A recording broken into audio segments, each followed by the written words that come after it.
नुकताच आपली महिला बालविकास विभागाची परीक्षा झाली आहे. तर आपण या व्हिडिओत परिवीक्षा अधिकारी गट क चा एक्सपेक्टेड कट ऑफ काय असू शकतो आणि आन्सर शीट कधी येईल, रिझल्ट कधी लागेल याबद्दलची माहिती घेऊयात. तर आपला एक्सपेक्टेड कट ऑफ हा असू शकतो 180 मार्क्स. 180 मार्क्स म्हणजे बरोबर 90 प्रश्न. हा मी नॉर्मलायझेशन नंतरचं सांगते. आत्ता ज्यांचे 85% प्रश्न बरोबर येत आहेत ते एकदम सेफमध्ये आहे असं समजू शकतो आपण. आणि आता दुसरी गोष्ट, आपली फर्स्ट आन्सर की कधी येईल, तर पहिले आपली फर्स्ट आन्सर शीट ही फेब्रुवारीच्या एंडिंगला येऊ शकते.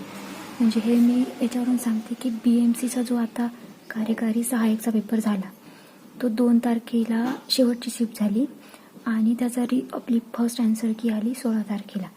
तर त्यानुसार आपण अंदाज लावू शकतो की फेब्रुवारीच्या शेवटच्या आठवड्यात आपली फर्स्ट आन्सर की येऊ शकते आणि त्यानंतर सेकंड रिस्पॉन्स शीट आणि मग नॉर्मलायझेशनचे मार्क्स येतील. म्हणजे कदाचित मार्च एंडपर्यंत आपला महिला अधिकारी परिवीक्षा अधिकारीचा गट क चा रिझल्ट हा लागू शकतो.